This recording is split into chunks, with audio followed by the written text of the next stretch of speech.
Hello and welcome to this Total War Warhammer 2 Let's Play for the High Elves. This custom battle takes place in the stunning landscape of mosquito swamps in the heart of Lustria, one of the few ritual sites the four races will be fighting over in order to gain control of the Vortex. Now it's worth mentioning that everything you see in this battle today is a work in progress, so some visuals and stats are placeholder and are subject to tweaking and balancing. Now moving on to our army, we have the Frostheart Phoenix, a highly armoured flying unit that causes a chilling effect to those around it, slowing them down and making them weaker. Beneath we have the Sword Masters of Hoeth. As their name suggests, they are extremely skilled infantry that can actually deflect incoming missile fire by slashing it out of the air. A unit some may recognise from the Fallen Gates battle is the Eagle Claw Bolt Thrower. Interestingly, this is the only piece of artillery available to the High Elves, but it's very flexible, carrying multiple types of ammunition suitable for both infantry and large units. Moving on now to the Spearmen. These are a High Elf player's first line of defense. They're relatively cheap, surprisingly quick to move around, and great against large foes. Now we have heard some of the community's concerns regarding shield patterns and colours, so I wanted to show a snippet of some of the other High Elf factions in the game. Of course, these are all subject to tweaking, so please keep the feedback coming. Now at the head of our army we have one of the most skilled warriors in all of Ulthuan, the legendary Lord Tyrion and his prized mount Malahandir. Now at his back we have the Lothran Sea Guard, a very powerful and flexible unit because they have good armour to protect from missiles, spears to defend against cavalry, and bows to attack at range. Here we have the much younger Flamespire Phoenix, whose embers still shine bright. The Flamespire is more vulnerable to missile fire, but can heal itself when it's damaged, and drop fire on enemies below it. Protecting the bird is the Phoenix Guard, a super powerful halberd infantry unit that is absolutely devastating to any large foe they encounter. And lastly, onto my favourite High Elf unit, the Dragon Princes. These are the highest tier of cavalry available. The entitled princes wear dragon armour, protecting them against any fire attacks, and just making them look badass, obviously. Alright, so I think we're just about ready to start the battle. If we turn back on the UI, you can see all of the lovely units at my disposal. We have a fairly diverse army, also carrying a High Elf Mage and a Lore Master of Hoeth, who have some powerful magic at their disposal. Now before we start, I'm just going to turn on guard mode for some of my spearmen here, and make sure skirmish mode is off for my missile units. I also forgot to mention I have two cavalry units on my right flank. We've got the Illyrian Reaver Archers, who are obviously missile cavalry, and the Silver Helms with shields, which are kind of a more standard melee cavalry. Alright, I think we've waited long enough. Let's begin the battle.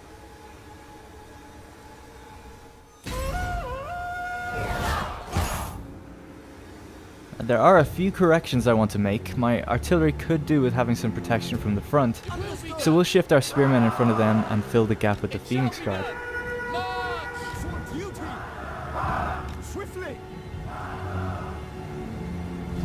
Today it's Lord Mazdamundi on his famed Mount Zlak and his horde of lizardmen who want to take back the mosquito swamps for himself.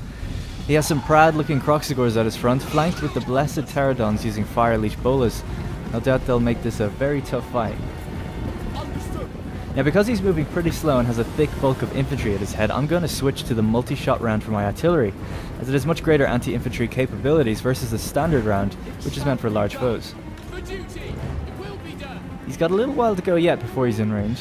Looks like he's pushing up some of his cavalry ahead of the main army though, perhaps scouting the woods out or looking to hide there himself. It's a unit of horned ones, an extremely rare and powerful cavalry unit.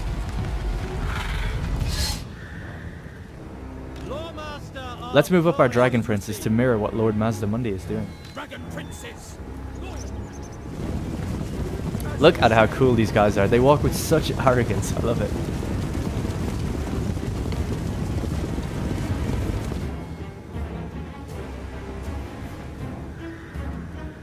Oh, that horn means they're in range. Nice. Here we go. Now the anti-infantry shot isn't going to do much against the horned ones, but it might push them out of the forest. Our cavalry is pushing up to meet the threat, though the Silver Helms would have a tough time against the horned ones. I'm going to shift the spearman unit over to help, and then shift another sword unit in front of the artillery. Now it's worth mentioning also that I'll be cutting between the raw gameplay footage and the replay gameplay footage, so you can get both a zoomed out tactical look at the battle and a close-up cinematic look at the units. And I'll try to be quiet so you can soak in the atmosphere during these moments too.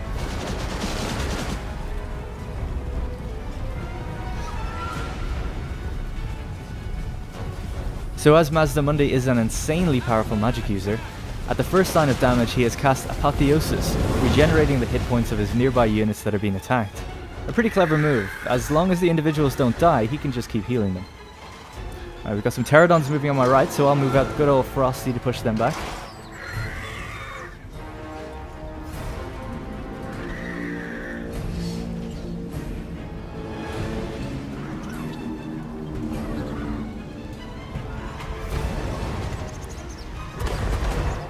Dragon Princes are about to engage some Cold One Riders now.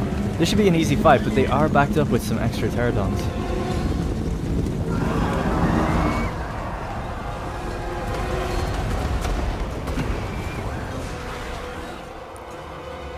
Alright, it's time to switch to the standard shot and fire on that Feral Carnosaur that's coming into range.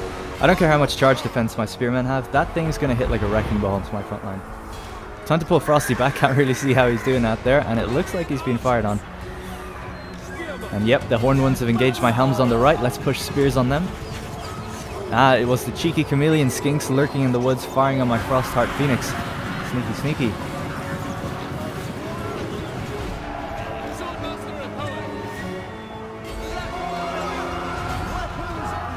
Now that big blue shield over to the left is buffing their leadership in there and protecting them from spells. I think it's the shield of the old ones.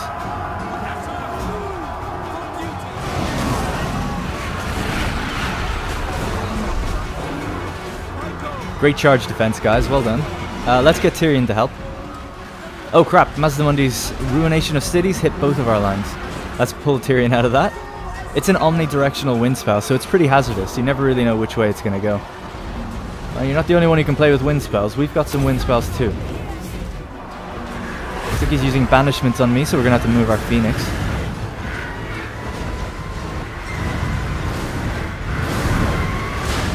Oh. Just missed the Croxigores, but it did some good damage even so.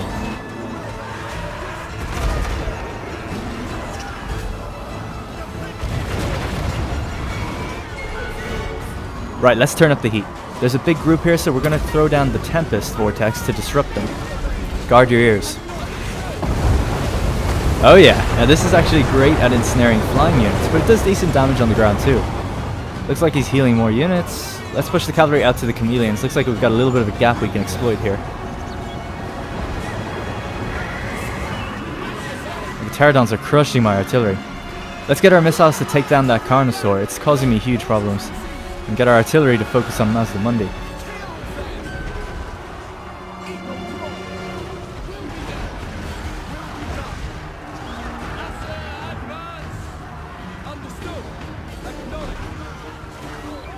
It's not going to be a good day for that guy.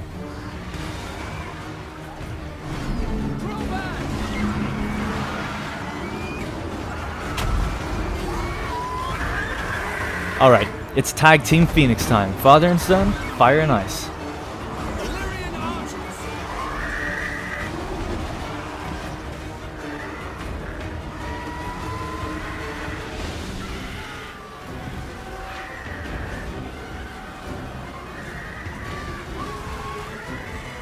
That Wake of Fire ability is so powerful if timed correctly, and combined with the debuff from the Frostheart, the two Phoenixes work so well together.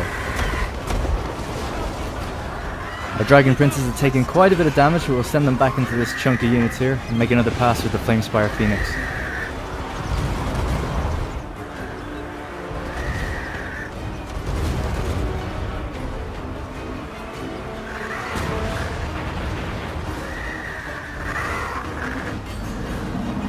Right, we've finally gotten rid of the Carno.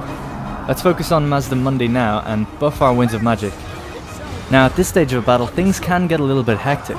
Now of course you can pause it to issue orders, but we don't do that here at Total War. We can use Hand of Glory. It's pretty much made for the Lutheran Sea Guard as it buffs reload and melee attacks, so these guys will be ready for anything.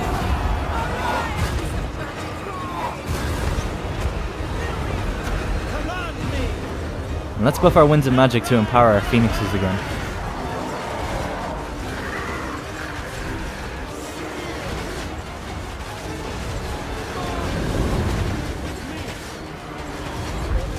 Ugh, that's so annoying. Mazdamundi is called Banishment again, which means I'll have to move my archers, effectively disrupting my buff.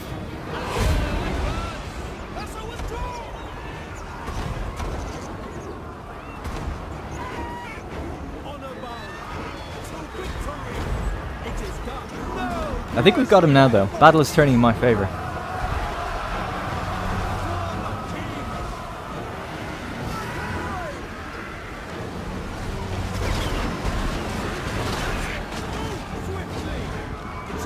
Yeah, just mopping up the remaining few now, dealing with the stragglers. Psh, look at him run away, the absolute coward.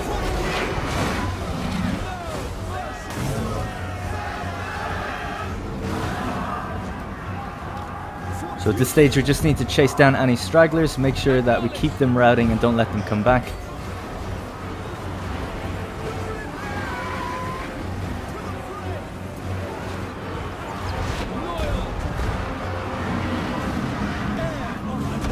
Alright, I think that's it. We've just about won.